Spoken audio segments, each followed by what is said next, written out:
कहा जाता है कि मोदी जी जो है वो मुसलमानों के लिए ठीक नहीं थे, लेकिन हम लोगों को तो कहीं से नहीं लगा। हम लोगों को तो उनका सपोर्ट दिखा। अब जो मेरे माननीय राजनाथ जी हैं वो हम लोगों के लिए तो समझिए दिलों में बसे बैठे हुए हैं। गरीबों का साथ उन्हीं ने दिया, गुंडाई गर्दी खत्म कर दी। यही पार्टी ने गरीबों को गरीब समझा है, वरना जो भी आया अपने वोट लिए चला गया। लखनऊ और मोहनलालगंज लोकसभा सीट से प्रत्याशी यानी लखनऊ लोकसभा सीट से राजनाथ सिंह और मोहनलालगंज लोकसभा सीट से कौशल किशोर आज नामांकन दाखिल करने के लिए डीएम कार्यालय पहुंचे हैं। और उनके इस कार्यक्रम में, चूँकि आज का जो कार्यक्रम था वो जुलूस के रूप में कार्यक्रम रहा, जो कि भाजपा कार्यालय से लेकर डीएम कार्यालय तक देखा गया। इस जुलूस कार्यक्रम में तमाम वर्ग समुदाय के लोग इस जुलूस कार्यक्रम में हिस्सा लेने के लिए पहुंचे और इसी के तहत मुस्लिम महिलाएं और पुरुषों ने भी इस जुलूस में हिस्सा लिया।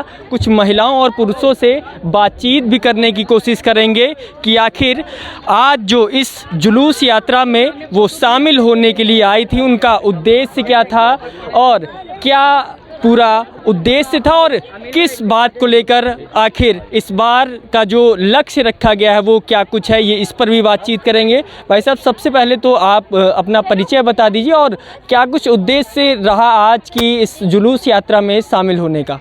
मैं अमील शम्सी प्रदेश का उपाध्यक्ष हूँ, भारतीय जनता पार्टी उत्तर प्रदेश का अल्पसंख्यक मोर्चा का।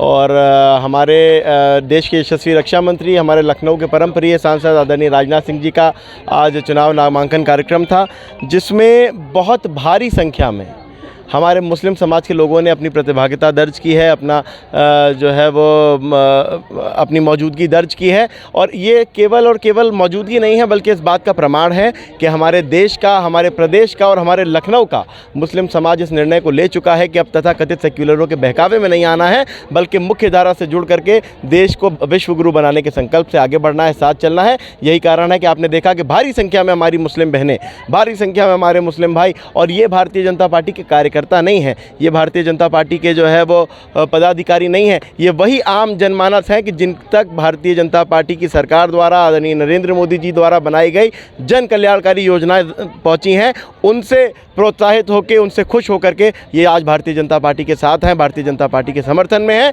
नरेंद्र मोदी जी के लिए, राजनाथ सिंह जी के लिए, हमारे देश के लिए, प्रदेश के लिए और भारत को विश्व गुरु बनाने के संकल्प से मुख्य धारा से जुड़ करके एक होकर के सब भारतीय जनता पार्टी को पुनः जिताने के लिए, 400 से अधिक सीटें जिताने के लिए और नरेंद्र मोदी जी को पुनः भारत के यशस्वी प्रधानमंत्री बनाने के लिए और लखनऊ से राजनाथ जी को 5 लाख से अधिक वोटों से जिताने के संकल्प से यहाँ पर आए हैं। लखनऊ से राजनाथ सिंह को 5 लाख से अधिक मतों से जिताने को लेकर आए हुए हैं। माता जी, क्या नाम है, क्या कुछ कहेंगी आज जो इस यात्रा में शामिल हुई हैं, कितना प्रभावित होती हैं, किस तरह से प्रभावित हुई जो आज इस यात्रा में शामिल होने के लिए पहुंची? भैया, हम लोग बस राजनाथ सिंह को जिताना चाहते हैं और अच्छा लगा यहाँ पे आकर। थोड़ा उनकी उसमें आने की खुशी में हम लोगों ने भी सोचा कि चलो देखें, आके अच्छा लगा यहाँ पे आके, उनका स्वागत किया सबने। अच्छा, कुछ लोग कहते हैं कि मुस्लिम समाज भाजपा के खिलाफ रहता है, तो उन लोगों को क्या जवाब आप देंगी अपनी भाषा में? अब इस बारे में हम तो कुछ नहीं कह सकते, हम लोग के लिए तो भैया सब अच्छा ही किया है, हम लोग तो ये जानते हैं। मैम, क्या नाम है और आज जो इस जुलूस यात्रा में आप लोग शामिल हुई हैं उसको लेकर क्या कुछ कहेंगी? जी, हम जुलूस में इसलिए शामिल हुए हैं क्योंकि मोदी जी के जो काम हैं वो हम लोगों को नज़र आ रहे हैं। जैसे कि कहा जाता है कि मोदी जी जो है वो मुसलमानों के लिए ठीक नहीं थे, लेकिन हम लोगों को तो कहीं से नहीं लगा। हम लोगों को तो उनका सपोर्ट दिखा। अब जो मेरे माननीय राजनाथ जी हैं वो हम लोगों के लिए तो समझिए दिलों में बसे बैठे हुए हैं। अच्छा। हाँ, उन्हीं ने मुसलमानों को हमेशा सपोर्ट किया है। हम लोगों से कहा गया, हम लोगों को समझाया जाता था कि मतलब मुसलमान बीजेपी मुसलमानों के लिए ठीक नहीं है, लेकिन 2014 के बाद से जब से हम लोग ने देखा, हम लोगों को तो कहीं कोई फ़र्क नहीं नज़र आया।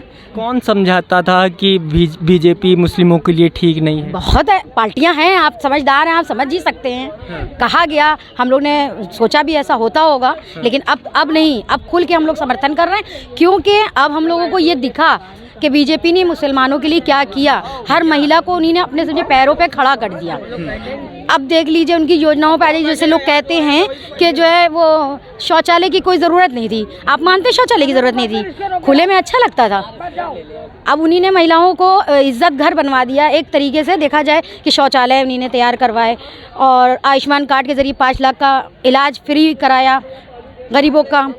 उसके बाद आप आ जाइए आसरा योजना से मकान भी मिल रहे हैं। ऐसी बहुत सारी योजनाएं हैं जो मोदी जी चला रहे हैं, कुछ नई हैं तो कुछ पुरानी हैं मगर चल रही हैं अच्छे से। कहा जाता है कि वो विकास नहीं कर रहे हैं, विकास है, हम लोग को दिख रहा है कि विकास हो रहा है। अब जिनको नहीं दिख रहा है उनको नहीं दिख रहा, हम लोग को दिख रहा है। केंद्र सरकार की सबसे ज़्यादा प्रभावित करने वाली योजनाएं क्या हैं, या वो उस योजना के बारे में आप बताइए जिससे आप ज़्यादा प्रभावित होती हो या मुस्लिम समाज ज़्यादा प्रभावित होता है? मुस्लिम समाज इसलिए सबसे ज़्यादा प्रभावित है कि 3 तलाक का जो मेन मुद्दा था उन्हीं ने सबसे पहले वो ख़त्म किया। उससे महिलाएं ये हुई कि एक हो के अब अपने घर में निडर होके रह रही हैं, वरना सिर्फ ये होता था कि तलाक हो गई और उसके बाद महिला के साथ क्या हो रहा है, छोड़ दिया, चली जा रही, बेसहारा बच्चे लिए टहल रही है। लेकिन अब ये है कि कम से कम 3 तलाक से हम लोगों को निजात मिली। सबसे पहला मुद्दा ये हुआ। फिर एक हम लोग का जाना होता था ईरान, उसका था कि वो नामहरम का होना ज़रूरी है, वो अब हम लोग फ्री खुद यूँ जा सकते हैं हज पे। ये हम लोगों के लिए बहुत बड़ी बात हैगी, तो इससे हम लोग सबसे ज़्यादा प्रभावित हैं। बाकी तो उनके सारे काम दिख ही रहे हैं। माता जी आप क्या कह रही हैं, आपको भाजपा की कौन सी योजनाएं हैं जो ज़्यादा प्रभावित करती हैं, जिसको लेकर आज इस जनसभा में शामिल होने के लिए आई हैं? भाजपा की सारी योजनाएं बहुत अच्छी हैं, गरीबों के हक में वो बहुत अच्छे हैं। गैस सिलेंडर बांटा, गरीबों को राशन दिया, बेवाओं को पेंशनें दी, गरीबों का साथ उन्हीं ने दिया, गुंडाई गर्दी ख़त्म कर दी। अब इससे बढ़ के गरीबों के लिए और क्या चाहिए? जिस चीज़ से गरीब डरता था आज वो सारी परेशानियों से गरीब सही होकर चल रहा है। कोई गरीब को परेशानी नहीं है, कोई पूछने पहले भी नहीं आता था। मोदी जी के तो बार बार फ़ोन आता है, उनके कार्यकर्ताओं का हम लोगों की खैरियत पूछते हैं। कोई मर जाता है तो मिट्टी पे आते हैं, किसी की शादी है तो उसकी शादी में शरीक होते हैं, जो उनसे होता है वो अपने पैसों से करते हैं। अब इससे बढ़ के क्या है इस सरकार में, और इससे बढ़ के क्या होगा? और कोई ख्वाहिश हो जो आप मांग करना चाहें कि सरकार अगर आप लोगों के लिए ये काम करे तो और बेहतर हो? बस ये कि हम गरीबों की मदद करें, हम गरीब के जितने भी गरीब हैं उनकी मदद करें। गरीब उनके साथ है, हमेशा गरीब उनके साथ रहेगा, क्योंकि यही पार्टी ने गरीबों को गरीब समझा है। वरना जो भी आया अपने वोट लिए चला गया, किसी ने कोई मदद नहीं की। अगर मदद की, सुनवाई की तो इसी पार्टी ने, मदद की तो इसी पार्टी ने। तो बिल्कुल ये मुस्लिम महिलाएं हैं जो आज चूँकि राजनाथ सिंह और कौशल किशोर अपना नामांकन पत्र दाखिल करने के लिए डीएम कार्यालय पहुंचे, और उस कार्यक्रम में आज जो लखनऊ की मुस्लिम महिलाएं शामिल हुई, उन्होंने तमाम तरह की बातें कही। उनका कहना है कि भारतीय जनता पार्टी के तमाम ऐसे मुद्दे हैं जो उन्हें प्रभावित करते हैं और वो चाहते हैं कि 2024 के लोकसभा चुनाव में एक बार फिर केंद्र में मोदी सरकार बने। लखनऊ से नवभारत टाइम्स ऑनलाइन के लिए संदीप तिवारी।